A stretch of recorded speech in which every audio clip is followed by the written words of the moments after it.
नमस्कार, स्वागत है आपका सीएनबीसी आवाज मोतीलाल ओसवाल स्टूडियोज में। मैं हूं मनीषा गुप्ता और आज बात करेंगे कच्चे तेल की, जहां पर यूएस प्रेसिडेंट की तरफ से ईरान को लेकर काफी सारी स्टेटमेंट्स हैं। किस तरह का असर आगे जाकर रह सकता है, इस पर होगी बात। साथ ही बात करेंगे सोने चांदी की, जहां पर खरीदारी लौटती हुई नजर आई है। और आपको याद दिला दें कि जो ईटीएफ डेटा आज यहां पर म्यूचुअल फंड्स का डेटा निकल के आया है, उसके हिसाब से जो 24,000 करोड़ की खरीदारी इनफ्लोज हमने सोने में जनवरी के महीने में आते हुए देखे हैं, वो रिकॉर्ड हैं और वो इक्विटी से भी ज्यादा है। तो गोल्ड में खरीदारी, जिस तरह के जियोपॉलिटिकल टेंशंस हैं, उसको लेकर काफी स्ट्रांग बनती हुई नजर आई है। इन सब पर बात करने के लिए हमारे साथ है energy expert Narendra Taneja, PN Gadgil jewellers के सीएमडी सौरभ गाडगिल एंड मोतीलाल ओसवाल से किशोर नारने। आप सबका कार्यक्रम में स्वागत है। कच्चे तेल पे पहले बात कर लेते हैं। तनेजा जी, जिस तरह की स्टेटमेंट्स यहाँ पर यूएस प्रेसिडेंट की तरफ से आई हैं कि कंसर्न्स अभी भी हैं यहाँ पर, यूएस शिप्स को यहाँ पर स्ट्रेट ऑफ हॉर्मज ईरान वाटर्स में जाने के लिए मना किया गया है। साथ ही साथ 25% टैरिफ भी लगाने की बात की गई है। कैसे देखते हैं आप इन सब स्टेटमेंट्स को एट अ टाइम जब दोनों कंट्रीज यहाँ पर बातचीत भी कर रही हैं? नहीं, देखिए, बाजार जो है, तेल का बाजार जो है, जितने स्टेटमेंट आ रहे हैं, बातचीत ओमान में हो रही है या ईरान की तरफ से भी कुछ वक्तव्य आते हैं, लेकिन बाजार उनसे जो है संतुष्ट नहीं है। बाजार को कहीं ना कहीं ये लग रहा है कि वो रियलिटी को देख रहा है। वो ये देख रहा है कि ये समुद्री जहाज अमेरिका की इधर उधर जा रहे हैं, बेड़ा बढ़ रहा है, उसकी ताकत बढ़ रही है, मेडिटरेनियन में भी बढ़ रही है। दूसरा, बाजार को लगता है कि इजराइल का बहुत ज्यादा प्रेशर है अमेरिका पे कि आप कार्रवाई करें। और जो लोग अमेरिका को जानते हैं, अमेरिका की राजनीति को जानते हैं, वो इस बात को जानते हैं कि यहाँ पे जो ज्यूइश लॉबी है अमेरिका में बहुत पावरफुल होती है। कई भी होता है कि अमेरिकन राष्ट्रपति कुछ भी चाहे, लेकिन उनको वो एक्शन लेना पड़ता है जो वो लोग चाहते हैं। और इजराइल के प्रधानमंत्री तो चाहते हैं कि जल्दी जल्दी वहां पे मिलिट्री कार्रवाई हो। तो बाजार को लगता है कि ये जो वक्तव्य एक तरफ है, लेकिन उनको लगता है कि शायद अमेरिका जो है वो इजराइल मिल करके युद्ध की तरफ बढ़ रहे हैं। और यही वजह है कि तेल की कीमतें जो है आप देख रहे हैं किधर जा रही हैं। दूसरा, जो हमारी अमेरिका के साथ भारत की डील हुई है, उसको लेकर के भी बाजार को लगता है कि शायद भारत तेजी से रूस से तेल के आयात को कम कर सकता है। और वो तेल जो है चीन खरीदेगा, लेकिन वो पूरी तरह शायद ना खरीद पाए। तो जो ग्लोबल सप्लाई सिस्टम है, शायद उसमें कहीं पे जो रूसी तेल है उसमें कुछ हो सकता है, दिक्कत हो जाए, ऐसा बाजार को लग रहा है। तो ये, लेकिन सबसे बड़ा तनाव जो है वो बाजार को ईरान को लेके है। बाजार को लगता है कि भाई जो बड़े बड़े एक्सपर्ट हैं, बड़े ट्रेडर्स हैं, उनको लग रहा है कहीं ना कहीं मिलिट्री कार्रवाई हो सकती है।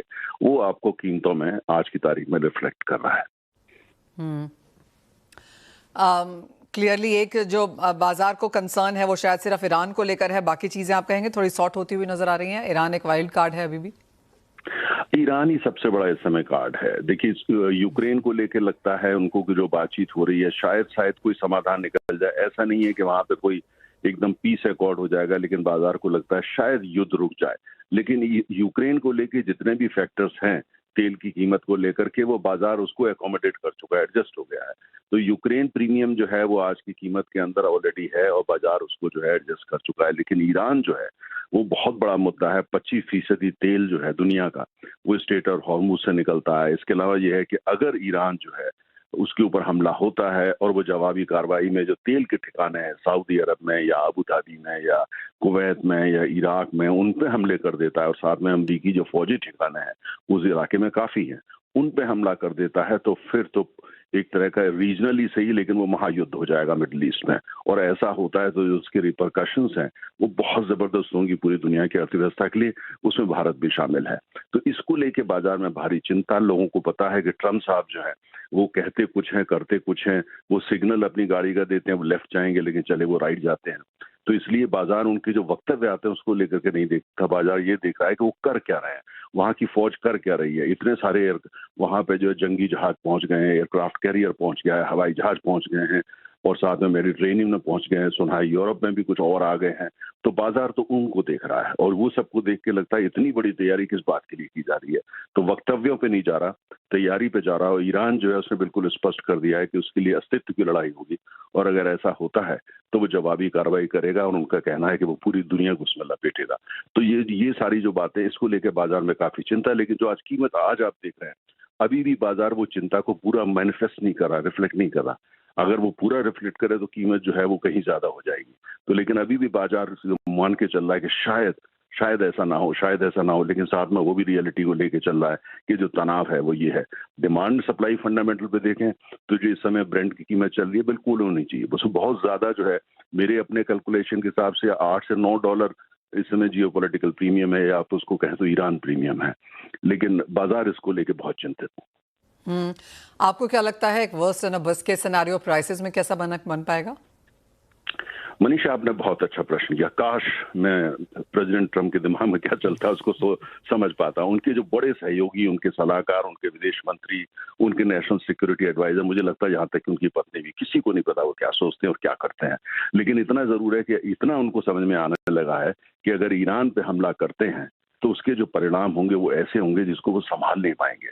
और इस साल वहां संसद के चुनाव हैं, और अगर होते हैं तो संसद के चुनाव वो उनकी पार्टी हार जाएगी, और ऐसा होता है तो वो लेम डक प्रेसिडेंट हो जाएंगे आने वाले 2 साल के लिए। ये तो उनको समझ में अच्छी तरीके से आता है क्योंकि वो मजे हुए राजनीतिक हैं। लेकिन मुझे ऐसा लगता है कि उसके बावजूद जो उन पर प्रेशर है इसराइल से, और जो ज्यूश लॉबी का प्रेशर है कि अच्छा मौका है, ईरान में जमीनी हालात ऐसे कमजोर हैं, वहां की जनता सड़क पे है, और ऐसे में वहां रिजीम चेंज हो सकता है, सत्ता परिवर्तन हो सकता है, तो हमला कर दो। अगर हमला तेजी से होगा तो और लोग सड़क पे आएंगे और वहां सत्ता परिवर्तन हो जाएगा। लेकिन जमीन पर हकीकत क्या है इसके बारे में अभी पूरा अनुमान या आकलन करना बड़ा मुश्किल है, क्योंकि ईरान कोई बहुत खुला देश नहीं है, तो अभी कहना मुश्किल। लेकिन मुझे लगता है कि वो शायद जो उनका इंस्टिंक्ट है, वो इंस्टिंक्ट युद्ध करने का नहीं है ट्रंप का, तो शायद वो बचेंगे। लेकिन प्रेशर कितना होता है वो देखना पड़ेगा। इसलिए we all everyone practically is keeping the finger cross, because we don't know really क्या होने वाला है। तो आपको लगता है ये 65-75 वाली रेंज शायद होल्ड करेगी? देखिए, अगर जो है यही चलता है जो पिछले 24 घंटे में देखा है कि बयान युद्ध, लेकिन अगर वहां और युद्ध पोतों को भेज दिया जाता है और वहां पे जो है और एयरक्राफ्ट को भेजा जाता है, और ईरान पैनिक में आके कोई रिएक्शन कर देता है, या ईरान को कहीं ना कहीं जो और देश सपोर्ट कर देते हैं, तो फिर स्थिति बिल्कुल अलग हो जाएगी। आप ये नहीं भूलना चाहिए, ईरान में सबसे बड़ा इन्वेस्टर चाइना है, ईरान में सबसे ज्यादा दबदबा चाइना का है, और जितना ज्यादा अमेरिका उलझता है, चाहे वो यूक्रेन में उलझे या वो कहीं उलझे, उससे सबसे बड़ा फायदा चाइना को होता है। अभी तक प्रेसिडेंट ट्रंप ने जो किया है उस सब का बड़ा फायदा चाइना को हुआ है। चाइना अपना जो जियोपॉलिटिकल इन्फ्लुएंस बनाना चाहता है, जो महाशक्ति बनाना है, पिछले 1 साल में वो 5 साल आगे चला गया ट्रंप साहब की नीतियों की वजह से। तो पीछे क्या हो रहा है, तेहरान में क्या होगा, गुणा भाग क्या हो रहा है, क्या शतरंज का खेल कौन क्या खेल रहा है, कहना मुश्किल है। लेकिन अभी मैं ये कहूंगा कि पूरे आश्वस्त होकर के कुछ भी कहना मुश्किल है। तनाव बहुत ज्यादा बाजार में रिफ्लेक्ट कर रहा है और कुछ भी हो सकता है। ऑल राइट, तो एक जिटरीनेस, चॉपीनेस वाली स्थिति यहाँ पर कच्चे तेल में बनती हुई नजर आई है। जैसे कहा गया कि ईरान एक वाइल्ड कार्ड है, ईरान शायद ओनली कार्ड है जो इम्पैक्ट करेगा कि कच्चे तेल के प्राइसेस यहाँ से कहाँ जाएंगे। मिस्टर तनेजा, एज ऑलवेज बहुत शुक्रिया साथ जुड़ने के लिए।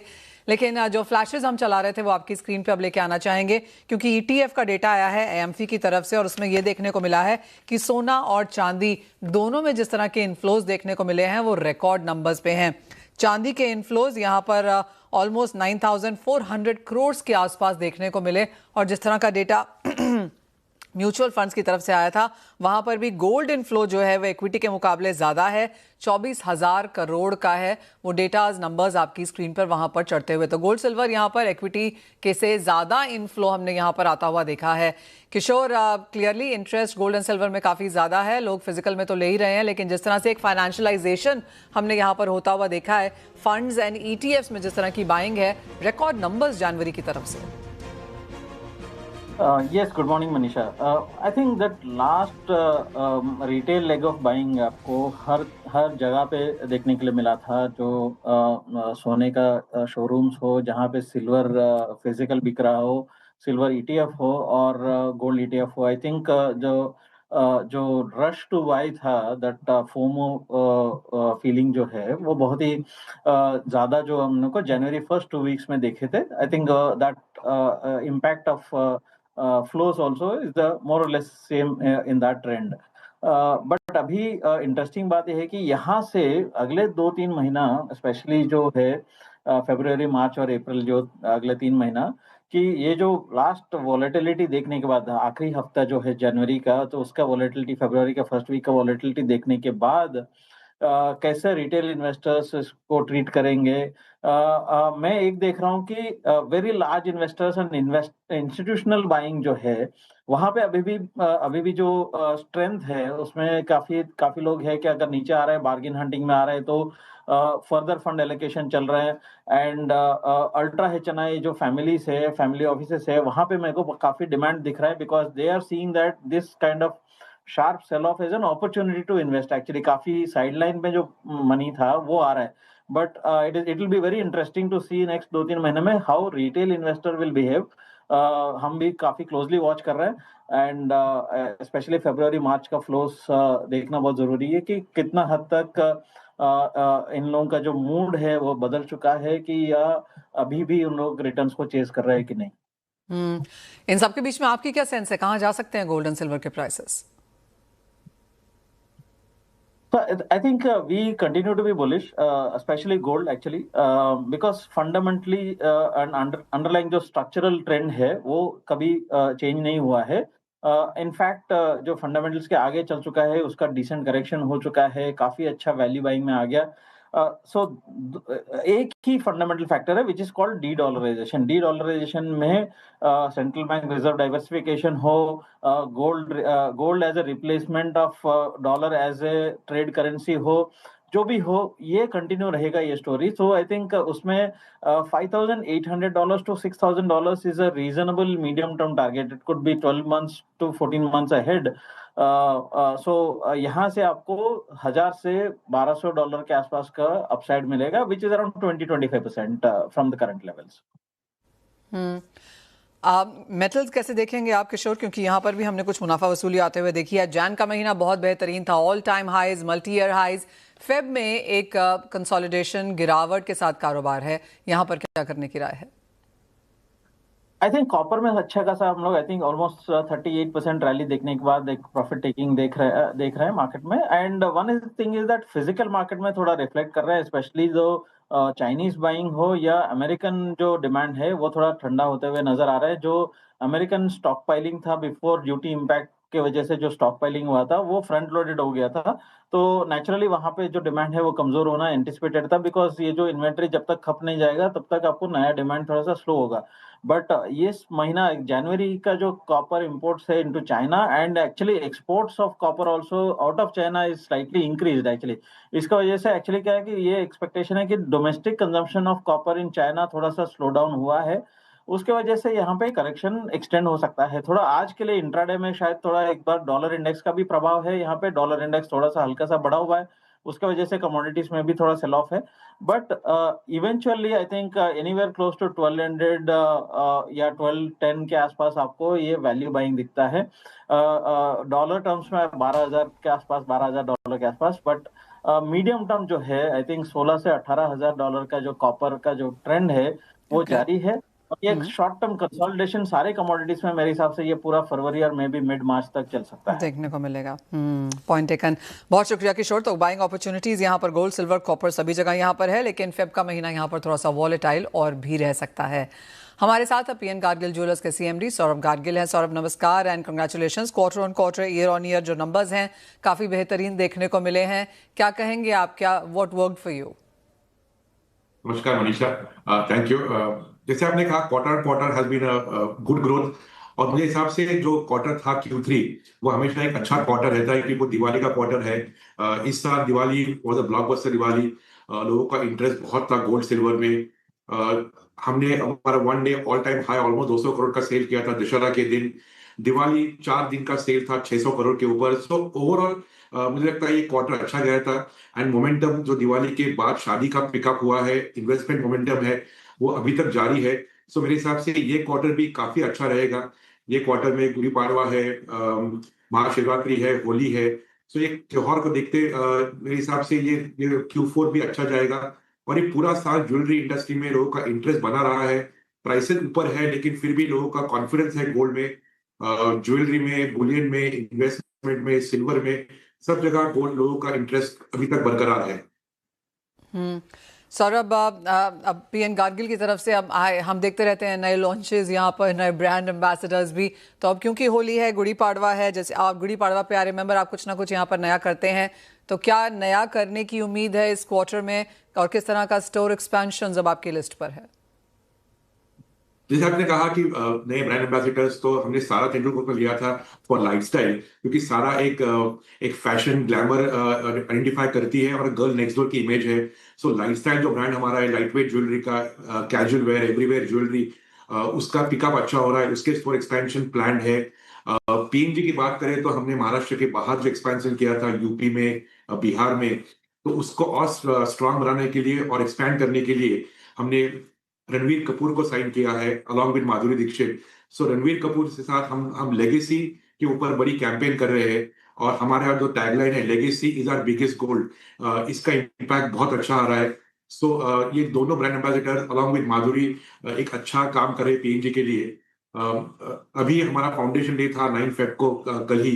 सो हमने एक 3 दिन की ऑफ कैंपेन चलाई थी, उसको बहुत बढ़िया रिस्पॉन्स मिला है। ज्वेलरी के सेल मतलब ऑलमोस्ट 4 टाइम्स हुए थे वीकेंड को, जो नॉर्मल वीकेंड को होते हैं। तो इसका एक इन्फ्लुएंस आ रहा है कि लोगों का इंटरेस्ट ज्वेलरी में काफी अभी तक बना है, और गुड़ी पाड़वा एक महाराष्ट्र का नया साल माना जाता है, तो उसके लिए नया कलेक्शन और नए ऑफर्स भी देखने को मिलेंगे। और मुझे कॉन्फिडेंस है कि ये Q4 भी एक अच्छा क्वार्टर जाएगा, और पूरी ज्वेलरी इंडस्ट्री के लिए मेरे हिसाब से ये एक अच्छा क्वार्टर रहेगा।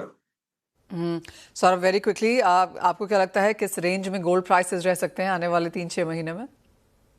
गोल्ड मेरे हिसाब से बुलिश ही रहेगा। 3 महीने की बात करें तो मुझे लग रहा है गोल्ड 150 से 170 के बीच में गोल्ड की मूवमेंट रहेगी। मुझे लग रहा है कि गोल्ड एक साल भर में 170 तक पहुंच सकता है, क्योंकि जैसे सभी लोग बात कर रहे हैं, gold is become a de facto currency. Dollar के खिलाफ तो लोगों को गोल्ड खरीदना है। सो गोल्ड एक बुलिश साइकिल में रहेगा अगले साल भी, ऐसा मेरा मानना है। Fair point. सौरभ, बहुत शुक्रिया साथ जुड़ने के लिए। तो क्लियरली नए लॉन्चेस हैं और काफ़ी सारे नए थीम्स भी यहाँ पर हैं। पिछला क्वार्टर काफ़ी बेहतरीन रहा, और जैसे सौरभ हमें कह रहे हैं कि आगे जाकर एक्सपेंशन की नीतियाँ भी और भी जारी हैं। और जहाँ तक सोने की बात है, 1,50,000 और 1,70,000 के बीच में प्राइसेस रह सकते हैं। वेल, इसी के साथ एक ब्रेक का भी समय है, लौटेंगे और लेकर आएंगे bond street. CNBC Awaaz and India Bonds presents Bond Street. Bond street में आपका स्वागत है। बॉन्ड मार्केट्स में अगर आप देखें तो ज़्यादातर सरकारी बॉन्ड्स में मजबूती देखने को मिली है। इसके 3 रीजंस हैं। एक तो ये कि बैंकिंग सिस्टम में लिक्विडिटी यहाँ पर सरप्लस है। यूएस में 10 साल की ट्रेजरी यील्ड में गिरावट देखने को मिली।